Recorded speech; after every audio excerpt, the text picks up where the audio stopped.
Nancy Pelosi thought she could humiliate Tulsi Gabbard with one word: sacrifice. The most powerful woman in Washington stood before the cameras and lectured a combat veteran who had carried wounded Marines under enemy fire in Iraq about what sacrifice really meant. Some of us, Pelosi sneered, have been serving this country since before you were even thinking about politics. The room laughed. The cameras captured Pelosi's confident smile. Another opponent about to be destroyed.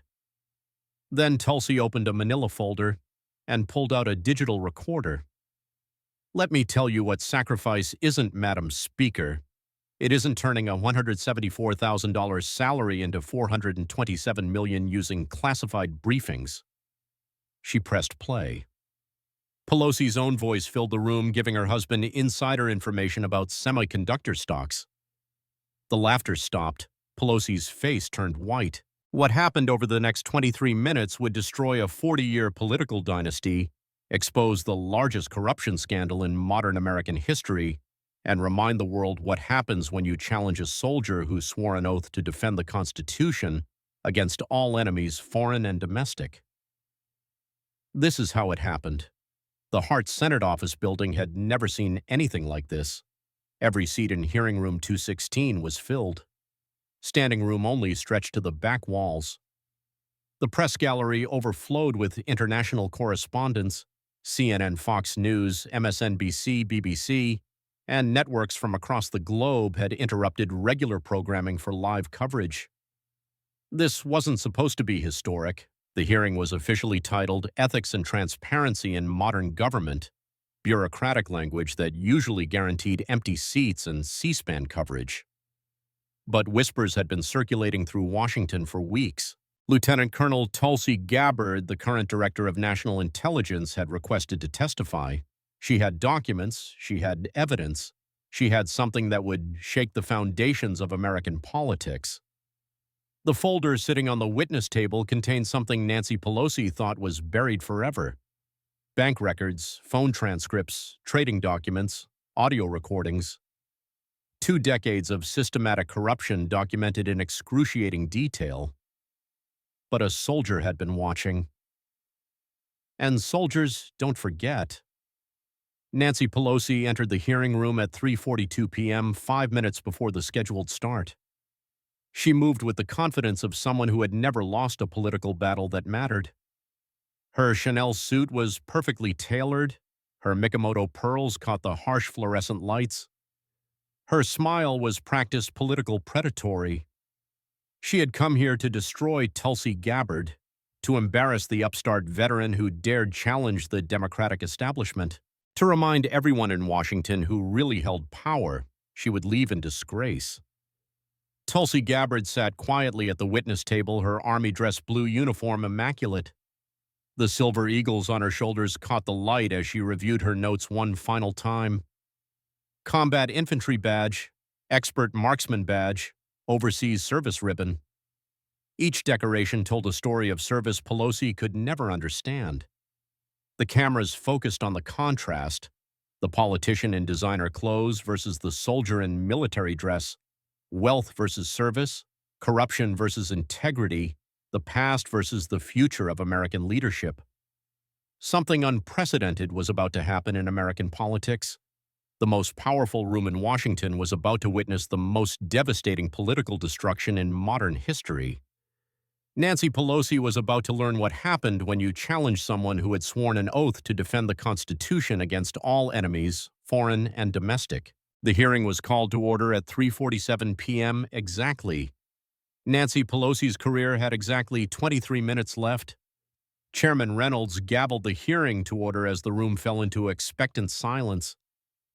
The kind of silence that comes before earthquakes, before battles, before history changes forever. Speaker Pelosi rose from her chair like a queen addressing peasants. For 35 years, she'd owned every room she entered, every hearing, every negotiation, every political battle. Today would be different, she just didn't know it yet. Thank you, Mr. Chairman. Pelosi began, her voice carrying the authority of someone accustomed to absolute power. I want to thank the committee for this opportunity to address what I can only assume will be a productive discussion about the real challenges facing American governance. She turned toward Tulsi with a smile that didn't reach her eyes, the kind of smile predators give their prey. So, Lieutenant Colonel Gabbard, the emphasis dripped with sarcasm, each syllable designed to diminish. Tell us what exactly qualifies you to lecture seasoned public servants about ethics. What experience do you have with the complexities of congressional leadership? Murmurs rippled through the audience, a few chuckles from the Democratic side. Cameras caught the smirks of Pelosi's staff members seated behind her. This was the Nancy Pelosi they knew, sharp, condescending, politically lethal. But Pelosi was playing with fire. She thought she was facing a junior politician who could be intimidated. She was actually facing a combat veteran who'd seen real corruption in war zones, who'd watched contractors steal money meant for wounded soldiers, who'd learned that corruption wasn't about party labels, it was about character. Perhaps Pelosi continued warming to her attack. If you spent less time switching parties and more time understanding how government actually works, you'd realize the complexities we deal with every day, the difficult decisions, the impossible choices between competing interests. The laughter from the Democratic side grew louder. Progressive activists in the gallery nodded approvingly. Nancy Pelosi was doing what Nancy Pelosi did best, destroying political opponents with surgical precision. The room was laughing with Pelosi. In 10 minutes, they'd be laughing at her. You see, Pelosi said, her voice gaining confidence as she sensed weakness in Tulsi's silence. Some of us have been serving this country since before you were even thinking about politics. We understand what real sacrifice means, what it takes to make the hard choices that keep America strong. That was the word that would destroy her, sacrifice. Tulsi's eyes narrowed slightly, the only visible sign of reaction. The woman who'd carried wounded Marines to safety under enemy fire had just been lectured about sacrifice by someone who'd never worn a uniform, never been shot at, never bled for anything except political ambition. Pelosi had just challenged the wrong veteran. Maybe, Pelosi concluded with theatrical flourish, instead of grandstanding about ethics from someone who's been in national politics for barely 3 years, we should focus on real solutions from people who've actually delivered results for the American people. The applause from Democrats was immediate and sustained. Pelosi basked in it, turning to acknowledge supporters in the gallery. She'd landed her punches, established dominance, reminded everyone that she was Nancy Pelosi, the most powerful woman in American politics. She had no idea she just signed her own political death warrant. For exactly 47 seconds, Tulsi Gabbard said nothing. 47 seconds of silence that felt like an eternity. The kind of silence that comes before tsunamis, before volcanic eruptions, before world's end. The room grew uncomfortable. Pelosi shifted in her seat, her smile becoming forced. The cameras stayed focused on Tulsi's face, searching for reaction, for emotion, for the political weakness Pelosi was famous for exploiting. But Tulsi wasn't playing politics. She was preparing for war. Something was wrong. This wasn't how politicians normally reacted to attacks. Where was the defensive counterargument? The rapid response. The soundbite prepared by staffers. Professional politicians didn't sit in silence while being destroyed on national television, unless they had something else planned. For just 30 seconds, Tulsi's mind flashed back to another time, another place. Iraq, 2004, a field hospital outside Fallujah. The smell of desert dust and disinfectant, blood on her medical uniform, a wounded Marine barely 19 grabbing her arm as she worked to stop the bleeding. "Ma'am," he'd whispered through the pain, "promise me something dies for this. Promise me someone pays for what happened here." Contractors had stolen supplies meant for his unit, body armor that didn't arrive, medical equipment diverted to private clinics, corruption that cost American lives, while politicians back home got rich off defense contracts. While Nancy was fundraising in Napa Valley wine caves, Tulsi was saving lives in Fallujah medical tents. Her commanding officer's voice echoed across the years. Gabbard, when you see corruption, you eliminate it. You don't negotiate with it. You don't compromise with it. You eliminate it. The flashback lasted seconds. When Tulsi returned to the present, her hand moved to the manila folder with military precision. When Lieutenant Colonel Gabbard finally spoke, her voice was steady, controlled, dangerous. Representative Pelosi, thank you for that perspective on sacrifice. I'd like to share a different perspective with the American people. The change in atmosphere was immediate. Something in her tone, something in her posture. The veteran had replaced the politician. The soldier had taken control. Cameras zoomed on the folder as Tulsi's fingers traced its edge. Pelosi's smile faltered for just a second, the first crack in 40 years of political armor. Inside that folder was documentation of the biggest political scandal in modern American history. Stock trades timed to classified briefings, insider information worth hundreds of millions, national security secrets sold for personal profit. A criminal enterprise operating from the highest levels of government, and Tulsi was about to open it. Mr. Chairman, Tulsi said, her military bearing unmistakable. With your permission, I'd like to present evidence to this committee and to the American people about what real corruption looks like, about what happens when public service becomes private profit, about what it means to betray the oath of office. The room held its breath. History was about to change. The tension in the room was suffocating. Every camera in America focused on two women sitting 12 feet apart. The most powerful politician in Washington versus the most decorated veteran in Congress. Corruption versus integrity. The past versus the future. Tulsi stood slowly, respectfully, but with unmistakable authority. Every movement precise, every gesture controlled. This was how soldiers behave before combat. Calm, focused, deadly. Mr. Chairman, members of the committee, fellow Americans watching at home, she began, her voice carrying the weight of military command. I didn't come here today to engage in political theater. I didn't come here to score partisan points or advance personal ambitions.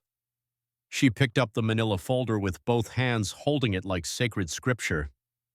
I came here because I swore an oath to defend the Constitution against all enemies, foreign and domestic. An oath that doesn't expire when you leave active duty. An oath that compels you to act when you see corruption threatening the foundations of our democracy. Pelosi tried to interrupt. Mr. Chairman, I object to, Madam Speaker. Tulsi's voice cut through the objection like a blade. You had your time to speak. Now it's time for you to listen. The rebuke was delivered so calmly, so professionally, that it took a moment for its impact to register. Nancy Pelosi, the woman who had stared down presidents who had never been silenced by anyone, had just been told to be quiet by a lieutenant colonel, and she obeyed. The evidence I'm about to present, Tulsi continued, opening the folder with deliberate ceremony, spans 2 decades of systematic corruption. It documents the transformation of a public office into a private trading desk. It reveals how classified intelligence briefings became investment advice, how American foreign policy became portfolio management. She pulled out the first document, a single sheet of paper that would end careers.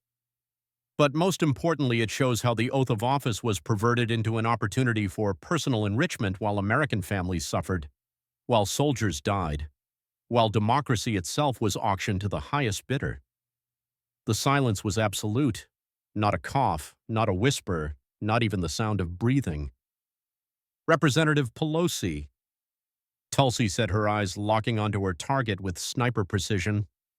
Let's talk about what sacrifice really means.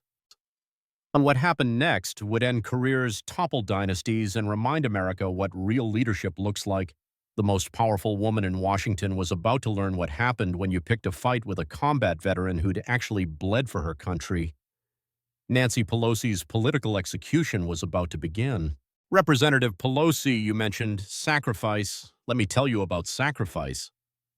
Tulsi's voice carried across the hearing room with the authority of someone who'd earned the right to speak about service, about honor, about what it actually meant to put your life on the line for your country. While I was treating wounded Marines in Iraq, learning what service actually means you were in San Francisco, building an empire, a political dynasty founded not on public service but on personal enrichment. The collective gasp was audible. You could hear a pin drop in the most powerful room in America. But here's what sacrifice isn't, Madam Speaker. It isn't using classified intelligence briefings to time your husband's stock trades. It isn't making $427 million on a $174,000 salary. And it isn't putting American soldiers at risk to protect your investment portfolio. Pelosi's hand froze mid-reach for her water glass.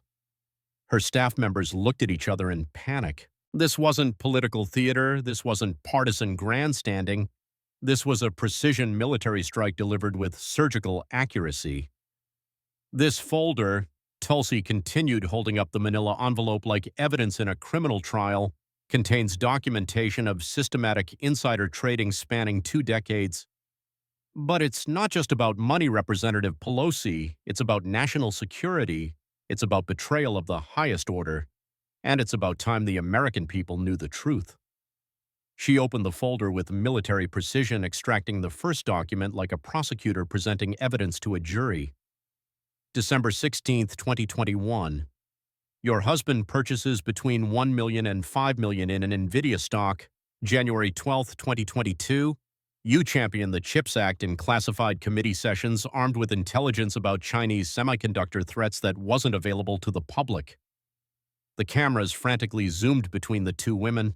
Tulsi, calm and controlled, presenting facts with devastating precision. Pelosi growing paler by the second, her political armor cracking in real time.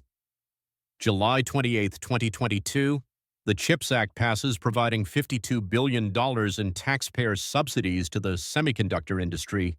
NVIDIA stock soars 40% in the following months. Your family's profit from this single trade approximately $4 million. Tulsi paused, letting the numbers sink in.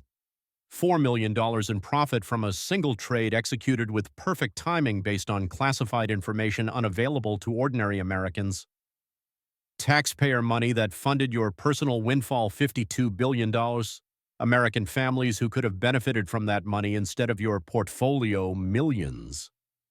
Pelosi tried to speak, her voice cracking. That's completely. I'm not finished, Madam Speaker. Tulsi's voice remained steady, professional, lethal, and America deserves to hear all of it. The most powerful woman in Washington was speechless for the first time in 4 decades. This isn't a mistake, Representative Pelosi. This isn't a coincidence. This is a pattern, a system, a criminal enterprise operating from the highest levels of American government. Tulsi pulled out a second document, then a third, arranging them on the table like playing cards in a deadly game. The American people are about to learn how their elected officials became millionaires while they struggled to pay rent, how classified briefings became stock tips, how public service became private profit. She looked directly into the nearest camera, speaking not to the committee, but to every American watching. But first, let me tell you about the visa prediction that made your family another $500,000.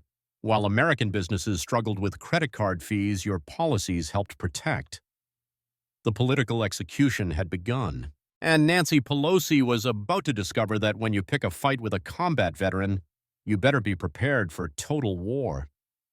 Tulsi pulled out a second document with the methodical precision of a surgeon exposing cancer. Each piece of evidence more damning than the last. Each revelation another nail in the coffin of Nancy Pelosi's career. July 1st, 2024, 2:30 p.m. Pacific Time. Your husband sells 2,000 shares of Visa stock valued at approximately $500,000. She held up a trading receipt, the numbers clearly visible to the cameras. September 24th, 2024, 10:00 a.m. Eastern Time. The Department of Justice files a monopoly lawsuit against Visa Corporation for anti-competitive practices in the debit card market. The math was devastating. The timing impossible to explain away. Time between your husband's sale and the Justice Department lawsuit exactly 85 days. Visa stock drop immediately following the lawsuit announcement, 5.5%. Your family's losses avoided by this perfectly timed sale, $27,500. Tulsi looked up from the document, her eyes boring into Pelosi's. The probability of this timing being coincidental, according to statistical analysis, less than 0.01%. In other words, mathematically impossible without insider information. The Democratic members of the committee started looking nervous. This wasn't political spin. These were facts, numbers, evidence that would hold up in any court in America. But the visa trade wasn't the first time, was it? Representative Pelosi. Republican members leaned forward, sensing blood in the water. The press gallery buzzed with urgent whispers as reporters frantically typed updates to editors around the world. December 28, 2022, your husband sells 30,000 shares of Alphabet stock, Google's parent company. Value of the sale approximately $4.8 million. Another document, another impossible coincidence. January 24, 2023, the Department of Justice files a major antitrust lawsuit against Google alleging monopolistic practices in digital advertising. Stock price drops 6% immediately. She paused, letting the pattern become undeniable. Again, perfect timing. Again, millions in losses avoided. Again, impossible without access to information not available to ordinary Americans. Pelosi tried desperately to interrupt. This is outrageous. My husband makes independent investment decisions based on, Madam Speaker. Tulsi's voice cut through the interruption like ice-cold steel.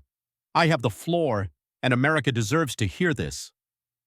The rebuke was so professional, so controlled, that it somehow made it more devastating. Nancy Pelosi, who had never been silenced by anyone in 4 decades of politics, had just been told to shut up by a lieutenant colonel, and she obeyed. Pattern recognition isn't just useful for analyzing stocks, Madam Speaker. It's essential for identifying criminal behavior. Tulsi pulled out a third document, this one marked with classified stamps. January 15, 2025, your husband purchases call options in Tempus AI, a relatively unknown artificial intelligence healthcare company. Investment value between $1 million and $2.5 million. The room was completely silent now. Even the air conditioning seemed to have stopped humming. March 8, 2025, Tempus AI announces a $200 million partnership with AstraZeneca for AI-driven drug discovery. Stock price doubles overnight. Your family's profit from this single trade, approximately $3 million. She held up another document, this one with a red classified stamp clearly visible. The source of your advanced knowledge about this partnership, classified briefings you received as a member of the House Intelligence Committee regarding the Biden administration's healthcare AI initiatives, including specific mention of the Tempus-AstraZeneca negotiations. The implications hit the room like a freight train. This wasn't just insider trading. This was the use of classified national security information for personal profit. But here's the evidence that will end your career, Representative Pelosi. Tulsi reached into the folder one final time, pulling out a small digital recorder. She held it up so every camera could see it clearly. This device contains recordings of phone calls between your congressional office and your husband's investment advisor dated 3 days before each major trade I've described. Calls discussing classified information that directly impacted your trading decisions. The room fell into the deepest silence in its history. Pelosi's face had gone white as paper. Her hands were visibly shaking. Staff members behind her looked like they were preparing to flee. Would you like me to play these recordings for the American people, Madam Speaker? The next 30 seconds would change American politics forever. Tulsi pressed play on the digital recorder. The audio quality was crystal clear, professionally enhanced, impossible to deny. A voice emerged from the small speaker, unmistakably Nancy Pelosi's voice recorded in her congressional office. Paul, the Intelligence Committee just received classified briefings on Chinese technology acquisitions. The semiconductor situation is going to get much worse before it gets better. You need to adjust our positions before Tuesday's vote. The room was so quiet you could hear the air conditioning humming. 15 seconds of complete silence as the implications sank in. classified intelligence briefings being used to make investment decisions, the Speaker of the House providing insider information to her husband for stock trades, but the recording wasn't finished. And Paul, the Taiwan situation is going to get hot. Beijing is planning military exercises in response to our semiconductor restrictions. Make sure you're positioned correctly in defense contractors and regional stability plays. Deafening silence. Pelosi stared at the recorder like it was a bomb about to explode, because in a very real sense it was. "That was your voice, Representative Pelosi," Tulsi said unnecessarily. "Recorded in your congressional office on January 18, 2022, 3 days before your husband made the NVIDIA purchases that would net your family $4 million in profits." She turned off the recorder and set it down with deliberate ceremony. But this recording reveals something far more serious than insider trading. It reveals the systematic use of classified national security information for personal financial gain.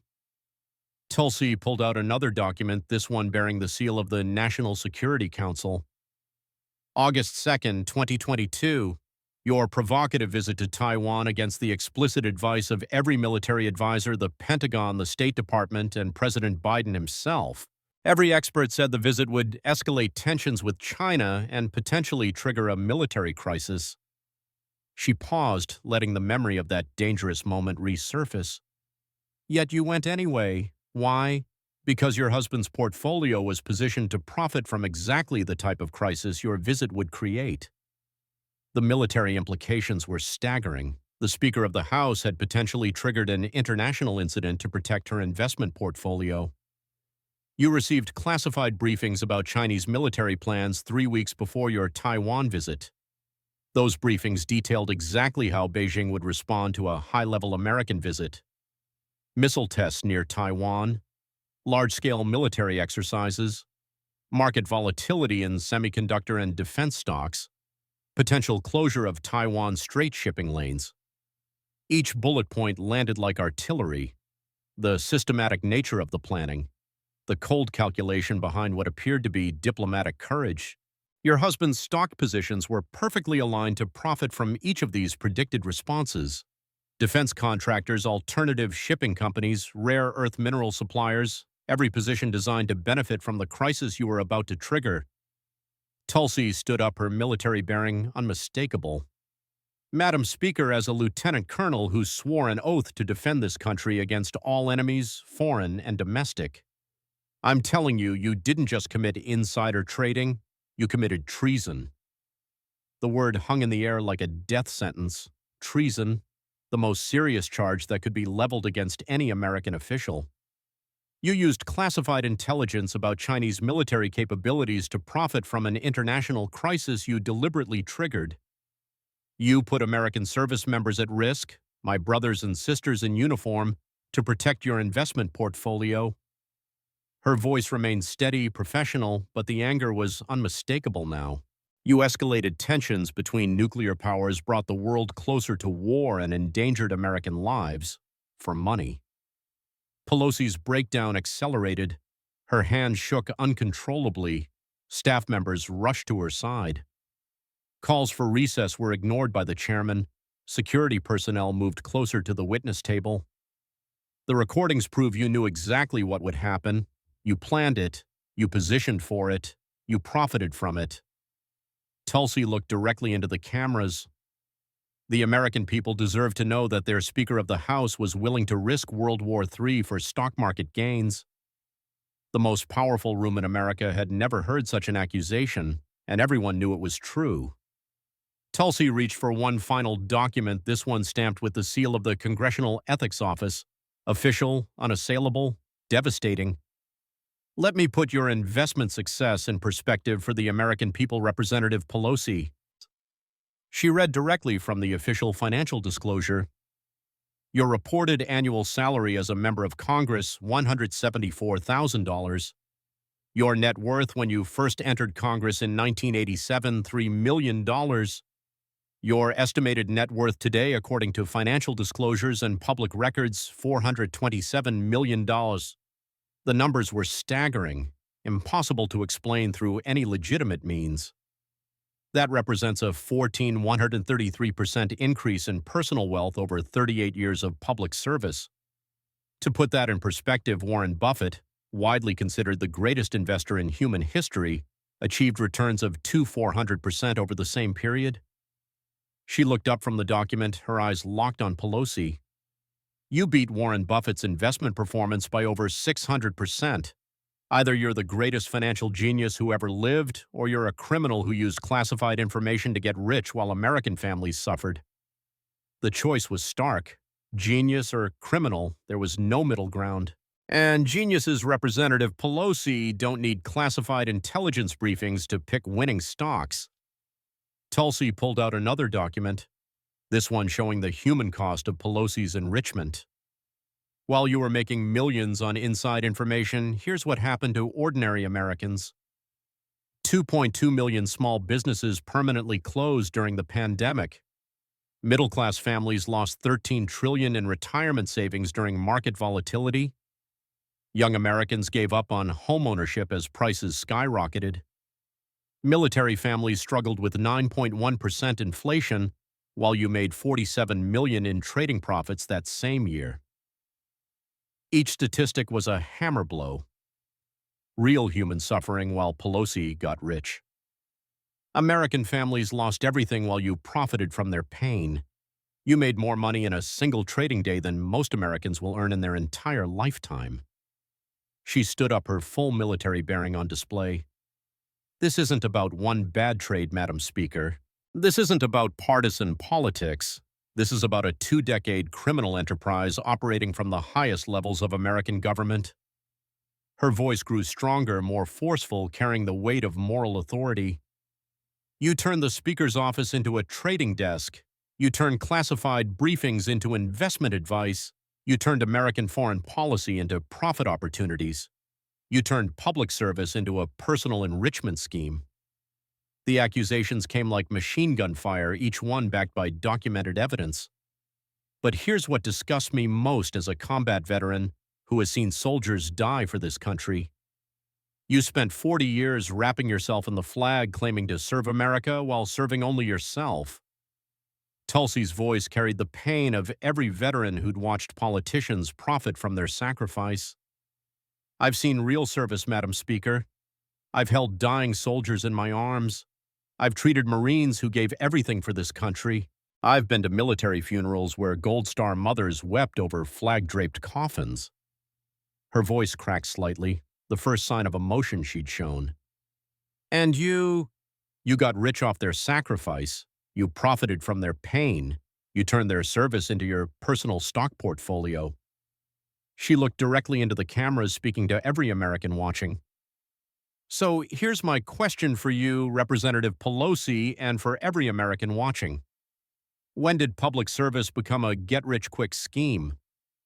When did we decide that corruption was acceptable as long as it wore the right party label? When did we forget that elected officials are supposed to serve the people, not enrich themselves? The questions hung in the air like indictments. The evidence is clear, the pattern is undeniable, the recordings are authentic, the financial documents are official, the timeline is irrefutable. She gathered all the documents into a neat pile, each piece of evidence representing another year of systematic corruption. Nancy Pelosi, you are a disgrace to this institution, a threat to American national security, and a criminal who belongs in federal prison. The words hit like artillery shells. Disgrace, threat, criminal. Your 40-year career of corruption ends today. Total meltdown. Pelosi collapsed back in her chair, her staff forming a protective circle around her. Democratic members of the committee looked for exits. Security personnel moved closer as the room erupted in chaos. In exactly 37 minutes, Nancy Pelosi's political dynasty was over. The most powerful woman in Washington had been destroyed by a lieutenant colonel with a manila folder and an unshakable commitment to the truth. America was witnessing the end of an era and the birth of something new, something better, something honest. The gavel slammed repeatedly as Chairman Reynolds attempted to restore order to a hearing room that had descended into controlled chaos. But there was no controlling what had just happened. no managing the political earthquake that had just shattered Washington. Tulsi truth began trending on social media within 60 seconds, not in an hour, not in 10 minutes. Within 1 minute of her final words, every major platform was flooded with clips, quotes, and shocked reactions from Americans who had just witnessed the systematic destruction of the most powerful politician in the country. News directors across the globe interrupted regular programming. The BBC cut away from Parliament coverage. CNN broke from commercial mid-advertisement.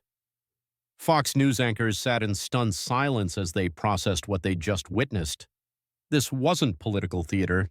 This wasn't partisan grandstanding.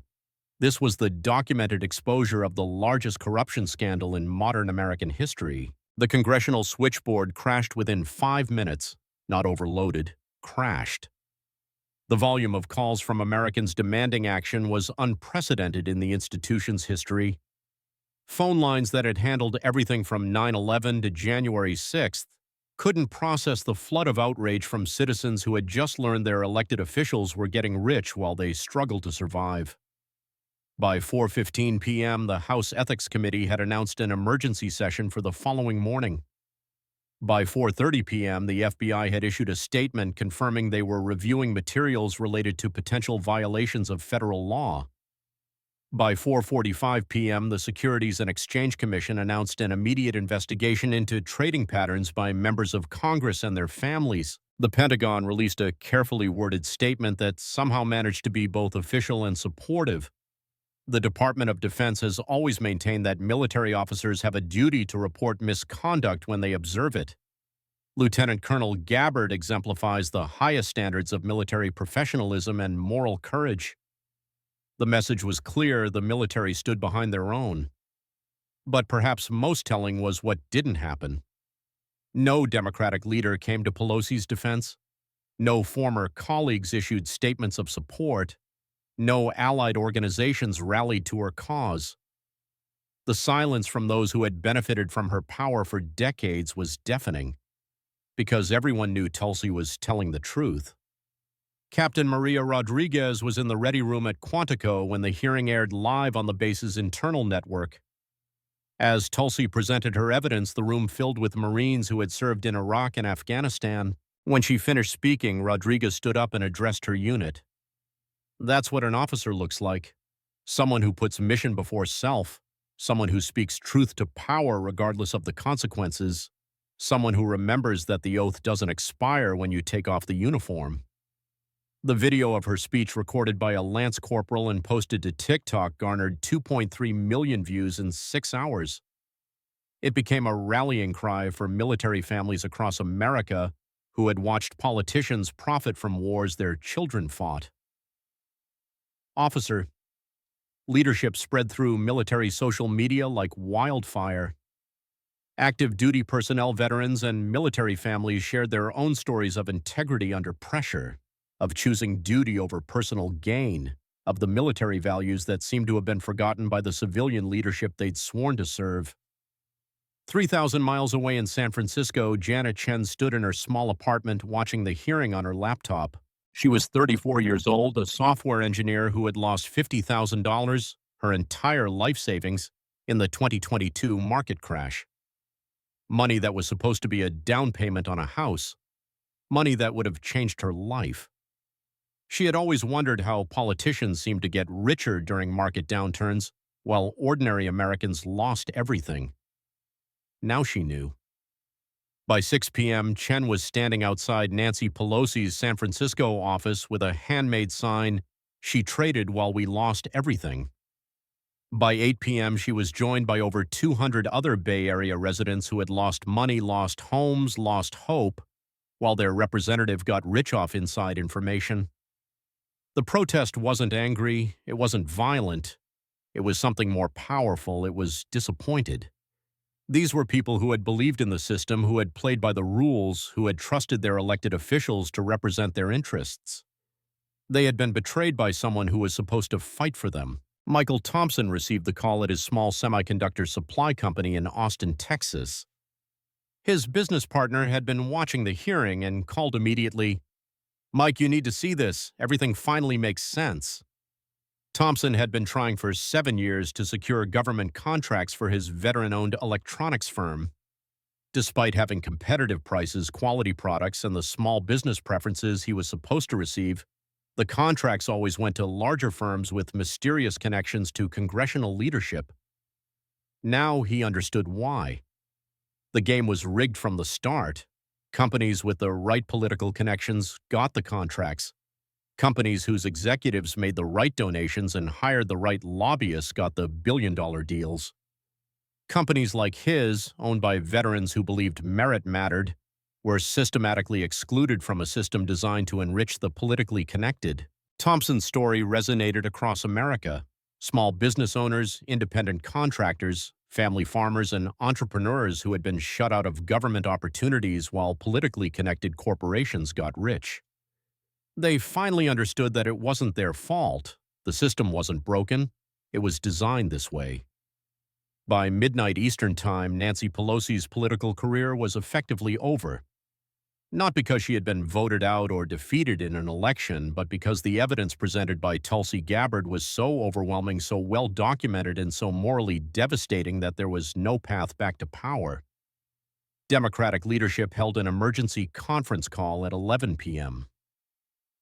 Minority Leader Hakeem Jeffries, Minority Whip Catherine Clark, and every member of the Democratic leadership team participated. The call lasted 14 minutes. The conclusion was unanimous. Pelosi had to go, not in a year, not after the next election, immediately. The statement released at 11:47 p.m. was brief and clinical. The Democratic caucus takes these allegations seriously and believes they warrant thorough investigation by appropriate authorities. We call for full transparency and accountability from all members of Congress. Translation: Nancy Pelosi was on her own. Republican leadership took a different approach. Rather than celebrating the downfall of their longtime opponent, they recognized the moment for what it was, a chance to restore faith in American institutions. Speaker Johnson's statement was measured and statesmanlike. The allegations presented today transcend party politics. They go to the heart of public trust in our democratic institutions. Every member of Congress, regardless of party, must be held to the highest ethical standards. We call for swift and thorough investigation of these serious charges. International reactions were swift and concerned. Allied governments that had dealt with Pelosi for decades issued carefully worded statements expressing confidence in American democratic institutions while quietly questioning whether classified intelligence shared with congressional leadership had been compromised. Financial markets opened volatile in Asian trading as investors processed the implications of systematic insider trading by one of America's most powerful officials. If the Speaker of the House was using classified information for personal profit, what did that mean for market integrity, for the reliability of American financial institutions, for the rule of law itself? But perhaps most significantly, something changed in the American people themselves. For decades, they had accepted that politicians got rich while in office. They had shrugged at obvious corruption because that's just how the system works. They had given up on the idea that their representatives actually represented them. Tulsi Gabbard had reminded them that it didn't have to be this way, that integrity still mattered, that truth still had power, that one person with courage could still change everything. The political earthquake that began at 3:47 p.m. in a Senate hearing room had become a moral awakening that would reshape American politics for generations. And it was just the beginning. 1 month later, the House Ethics Committee released its findings in a 847-page report that would become required reading in political science classes across America. The conclusion was unanimous and devastating. Nancy Pelosi had violated federal laws regarding insider trading, misuse of classified information, and abuse of office. The committee's Republican and Democratic members, who agreed on virtually nothing else, were united in their condemnation. The evidence presented by Lieutenant Colonel Gabbard had been independently verified, cross-referenced, and expanded upon by federal investigators. Every trade, every timeline, every recorded conversation had been authenticated by forensic experts. There was no doubt, no ambiguity, no room for political spin. Nancy Pelosi was guilty of systematic corruption spanning 2 decades. On December 15, 2025, at 2:30 p.m., Nancy Pelosi announced her immediate retirement from Congress, not at the end of her term, not after a transition period, immediately. Her letter of resignation was 3 sentences long. I hereby resign my position as representative of California's 11th Congressional District effective immediately. I have dedicated my life to public service and am proud of my accomplishments on behalf of the American people. I look forward to spending time with my family. There was no admission of guilt, no apology to the American people, no acknowledgement of the damage her corruption had caused to democratic institutions. Just 3 sentences ending a 38-year career built on systematic theft from the American taxpayers. But her resignation was just the beginning. On January 8, 2026, the Gabbard Act, officially titled the Congressional Trading Transparency and Prohibition Act, passed the House of Representatives by a vote of 387 to 12. The Senate passed it unanimously 3 days later. President Trump signed it into law on January 20th, exactly 1 year after his inauguration. The law was simple and absolute. No member of Congress, no congressional staff member, and no immediate family member of either could own individual stocks, bonds, or securities while serving in government. All existing holdings had to be divested within 90 days or placed in blind trust with no input from the officials. Violations would result in immediate expulsion from Congress and federal criminal charges. The vote wasn't even close because the American people had spoken with unprecedented clarity. Polling showed 89% support for the BEAT, the highest approval rating for any legislation in modern history. Politicians who opposed it faced certain defeat in their next election. The intelligence community implemented new protocols for handling classified information with specific restrictions on financial markets, intelligence, and economic data. Congressional briefings were now recorded and logged. Financial disclosures became real-time public documents. The era of politicians getting rich off inside information was over because one lieutenant colonel had the courage to tell the truth. 6 months after ending Nancy Pelosi's career, Tulsi Gabbard returned to the same hearing room for a follow-up session on ethics reform. The room was packed again, but the atmosphere was different, respectful, hopeful. Americans had learned what real leadership looked like. When asked why she had chosen to expose Pelosi's corruption despite the obvious political risks, Lieutenant Colonel Gabbard's answer was simple. I didn't stand up that day to destroy anyone's career. I stood up because that's what you do when you see wrong. That's what soldiers do. That's what Americans do. We don't serve for applause or profit. We serve because service matters, truth matters, integrity matters. And sometimes one voice speaking truth can remind a whole nation who we're supposed to be. She paused, looking directly into the cameras broadcasting her words across America.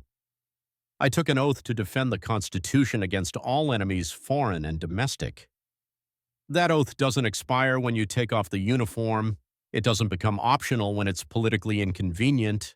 It doesn't disappear when powerful people want you to stay quiet. Corruption is the enemy of democracy. Greed is the enemy of justice. Self-interest is the enemy of service. When I saw those enemies operating in the highest levels of our government, I had a choice: stay silent and be complicit, or speak truth and honor my oath. For me, there was no choice at all. The hearing room erupted in sustained applause, something that rarely happened in congressional hearings. But this wasn't partisan cheering. This was Americans of all political affiliations recognizing something they had almost forgotten what moral courage looked like. 18 months after Nancy Pelosi's resignation, Time magazine featured Lieutenant Colonel Tulsi Gabbard on its cover with the simple headline, "The Conscience of America." The accompanying article documented how her testimony had sparked a nationwide movement for political reform, ethical leadership, and genuine public service. The Gabbard Standard had become shorthand for integrity in public office. Political candidates across the country ran on platforms of transparency, service, and ethical conduct. Voters demanded financial disclosures, rejected candidates with obvious conflicts of interest, and supported veterans and other candidates with records of actual service over personal enrichment. Military academies incorporated Tulsi's testimony into their ethics curricula. West Point, Annapolis, and the Air Force Academy used her confrontation with Pelosi as a case study in moral courage under pressure. How to speak truth to power. How to honor your oath regardless of the consequences. How to choose country over career. Elementary schools across America received thousands of letters from children who had watched clips of the hearing. Dear Lieutenant Colonel Gabbard, I want to be brave like you when I grow up. My teacher says you showed us what heroes really look like. Thank you for standing up for what's right. The letters came from every state, every demographic, every political background. Children who had learned that one person with courage could change the world, that telling the truth mattered more than being popular, that serving others was more important than serving yourself. On Memorial Day 2026, Lieutenant Colonel Gabbard stood at Arlington National Cemetery laying a wreath at the tomb of the unknown soldier. As she stepped back and saluted, she whispered words that a nearby microphone captured: service before self, always. Those 4 words became the unofficial motto of a new generation of American leaders, leaders who understood that public office was a privilege, not a profit opportunity. Leaders who believed that representing the people meant actually representing the people. Leaders who remembered that in America, no one is above the law. Nancy Pelosi's corruption had nearly destroyed faith in democratic institutions. Tulsi Gabbard's courage had restored it. The soldier had spoken, America had listened, and democracy was stronger because one woman had the courage to tell the truth when it mattered most. That day in Congress, Tulsi Gabbard didn't just expose Nancy Pelosi. She reminded America what we used to be, what we can be again, when we choose service over self, when we choose truth over power, when we choose courage over comfort. The hearing lasted 47 minutes. The corruption it exposed had lasted 20 years, but the standard it set will last forever. In a nation that had grown cynical about its leaders, one lieutenant colonel proved that integrity still exists, that honor still matters, that the oath to defend the Constitution against all enemies, foreign and domestic, still means something. The most powerful woman in Washington fell that day, not because she was attacked by a political opponent, but because she was confronted by the truth. Truth delivered by someone who understood what service really means, what sacrifice actually costs, what it means to put country before personal gain. Nancy Pelosi built a political dynasty on corruption and thought she was untouchable. Tulsi Gabbard destroyed it with 3 manila folders and an unwavering commitment to her oath. The soldier had spoken, America was listening, and democracy was reborn in a hearing room where courage conquered corruption and truth defeated power. Some say it was the most important 47 minutes in modern American political history. Others call it the day democracy fought back and won. Everyone agrees it was the day America remembered what heroes actually look like: service before self, truth before comfort, country before personal gain, the Gabbard standard, the new American way. And it all started with one lieutenant colonel who refused to stay silent when she saw wrong, because that's what soldiers do, that's what Americans do, that's what heroes do. They stand up, they speak truth.